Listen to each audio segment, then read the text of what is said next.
हे girls, good morning. आज हमारा topic है आपका माइक्रोब यूज इन फूड, जो कि आपका जो इससे पहले की वीडियो थी बॉटुलिज्म वाली, उसके आगे का कंटिन्यू पार्ट है।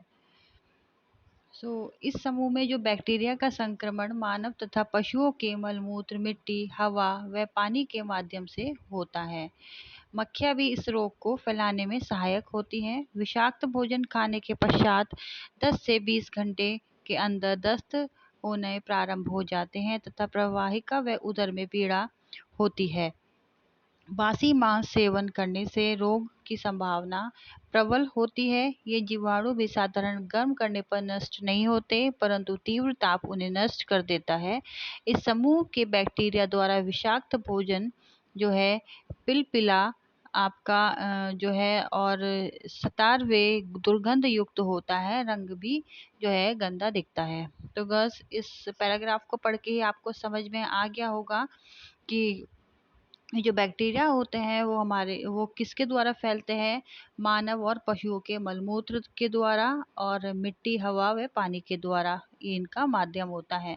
क्योंकि जब पशुओं का और मानव का मलमूत्र जो है आपका मिट्टी और हवा और पानी के संपर्क में आता है, तो ये संक्रमण फैलने लगता है। मोस्टली जो संवहन करती हैं, फैलाने का काम करती हैं, वो होती हैं आपकी मक्खियाँ इस रोग को फैलाने का।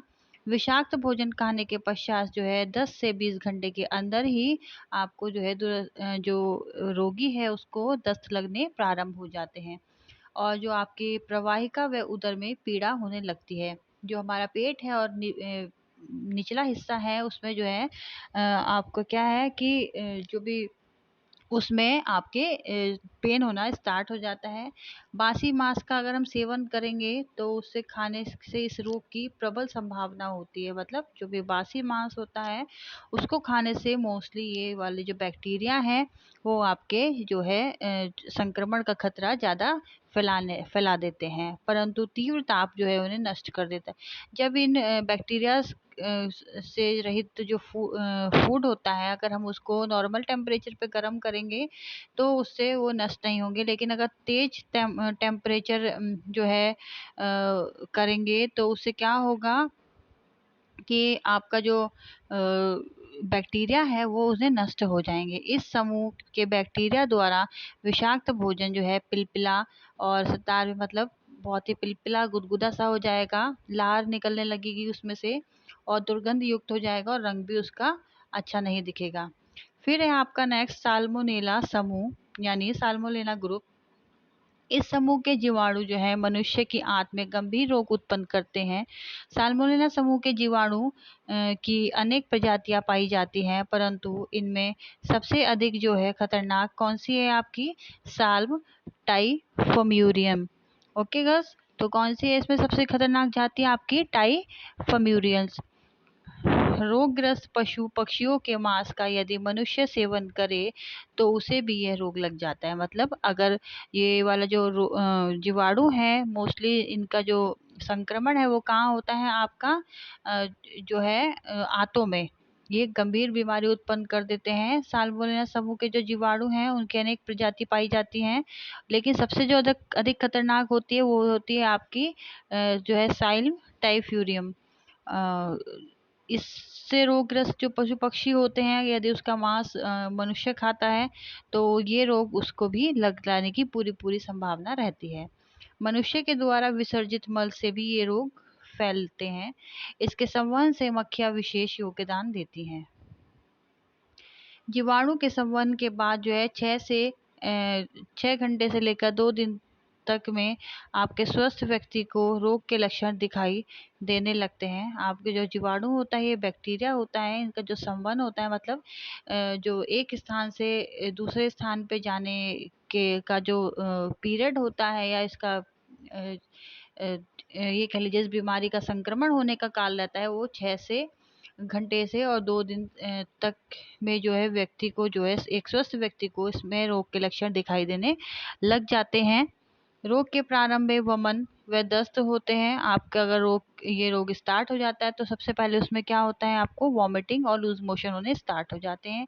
रोगी जो है बहुत ही ज़्यादा अपने आप को कमज़ोर और निर्बल महसूस करता है। विभिन्न आंत संबंधी रोग जैसे आपके टाइफाइड हो गया, डायरिया हो गया, इस प्रकार के रोग उसको हो जाते हैं। रोगी की तीव्रता में प्रवाहिका, उसका सिर दर्द, ज्वर आदि लक्षण प्रकट होने लगते हैं। यदि वमन व दस्त द्वारा अधिक जल शरीर से निकल जाता है तो आपके ऐसी स्थिति में क्या होता है, ग्लूकोज है या साइलाइन जल है उस शिराओं द्वारा रक्त में पहुंच जाते हैं तथा डॉक्टर से इसमें शीघ्र संपर्क करना चाहिए। रोग से बचाव हेतु सब्जियों व फलों को अच्छी तरीके से धोकर प्रयोग में लाना चाहिए, क्योंकि अगर ऐसे स्थान पे जहाँ पे इंसान को ये रोग हो जाता है, ये बैक्टीरिया से रोग हो जाता है, तो अगर वो इस खेत वगैरह में या फिर खुले स्थान पर शौच करते हैं, जानवर शौच करते हैं और वो उस मिट्टी में मिल जाता है जहाँ से फल और सब्जियाँ जिस खेत में से निकल के आ रही हैं, तो वहाँ उन फल और सब्जियों में ये रोग होने के चांसेस बहुत ही ज़्यादा प्रबल हो जाते हैं। इसलिए जो सब्जियां हैं और फल है अच्छी तरीके से हमेशा धो के ही खाने चाहिए। पशु पक्षियों का मांस व अंडा अच्छी तरह नीक संक्रमित करके प्रयोग में लाना चाहिए।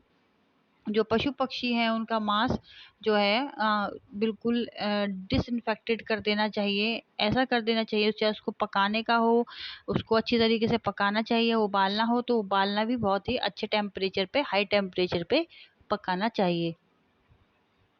रोगी व्यक्ति का मल मूत्र त्याग के पश्चात हाथ साबुन या किसी निसंक्रामक पदार्थ से अवश्य धो लेने चाहिए। किसी भी व्यक्ति का उचित शारीरिक विकास, वृद्धि व मानसिक स्वास्थ्य उसके भोजन पर निर्भर करता है, किंतु यदि पौष्टिक व संतुलित आहार संदूषित हो जाए तो वह लाभदायक होने की जगह हानिकारक भी हो जाता है तथा आपके जो विभिन्न प्रकार के रोगों को वो जन्म देने लगता है। अतः आवश्यक है कि भोजन को संदूषित होने से आपके बचाया जा सके। बहुत से ऐसे उदाहरण मिलते हैं कि यदि संदूषित भोजन लिया गया है तो उसे न केवल स्वास्थ्य ही नष्ट होता है, किंतु क्या होता है, कभी कभी व्यक्ति की मृत्यु भी हो जाती है।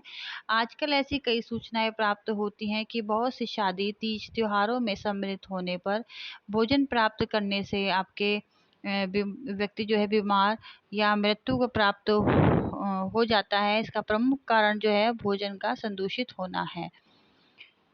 रासायनिक एवं भौतिक परिवर्तन द्वारा खराब हुआ भोजन खाने योग्य नहीं रहता। मतलब केमिकल चेंजेस अगर भोजन में हो जाते हैं या फिर उसका भौतिक मतलब जो आपका फिजिकल चेंज अगर किसी फूड में आ जाते हैं तो वो भोजन आपका खाने लायक नहीं रहते हैं। बैक्टीरिया, यीस्ट, मोल्ड आदि अणुजीव भोजन खराब होने का मुख्य कारण है। कुछ भोजन एंजाइम की प्रतिक्रिया द्वारा भी खराब होने लग जाते हैं। रासायनिक एवं भौतिक परिवर्तनों द्वारा खराब हुआ भोजन खाने योग्य नहीं रहता, क्योंकि क्या होता है, इसमें बैक्टीरिया, यीस्ट, मोल्ड आदि अणुजीवाणु भोजन खराब होने का आपका मुख्य कारण बन जाते हैं। कुछ भोजन एंजाइम की प्रतिक्रिया द्वारा भी खराब नहीं होते हैं। आपके व्यक्ति स्वस्थ भी कभी कभी भोजन को संदूषित करने का कारण जो है बन जाता है। यानी व्यक्ति स्वयं भी कभी कभी भोजन को संदूषित करने का कार्य कर देता है। किस प्रकार से? लगभग 20% लोगों की नासिक छिद्रों में अनगिनत माइक्रो ऑर्गेनिज्म पाए जाते हैं। इनमें मुख्यतः जो है आपका होता है स्टेफिलोकोकाई नामक जीवाणु होता है, जो कि आपकी त्वचा में भी रहते हैं।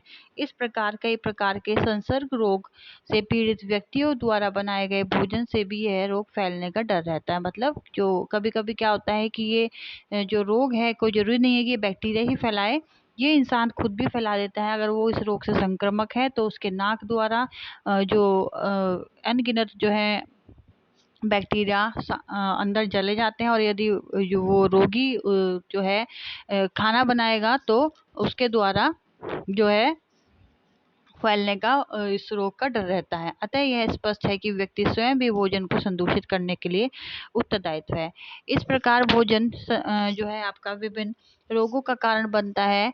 आपका कोलेस्ट्रीडियम बाटुलिन एक ऐसा जीवाणु है जिसके द्वारा जो है आपका 65% जो व्यक्तियों की मौत का शिकार हो जाते हैं। अतः संदूषित भोजन किसी भी प्रकार से स्वास्थ्य के लिए लाभप्रद नहीं होता है, चाहे वह कितनी भी पौष्टिक व स्वादिष्ट क्यों ना हो। अतः भोजन को पकाने, संग्रह करने में अत्यधिक सावधानी अपेक्षित है, जिससे उनके संदूषण का बचाव जो है आपका संभव हो सके। सो गस ये थी आज की आपकी वीडियो, जो कि आपका ये वाला पार्ट पूरा हो चुका है इस वीडियो में। तो माइक्रोब्स इन फूड। सो अगर आपको कोई भी क्वेरी है या कुछ नहीं समझ में आया है तो आप जूम मीटिंग में डिस्कस कर सकते हैं। सो गस टेक केयर, बाय।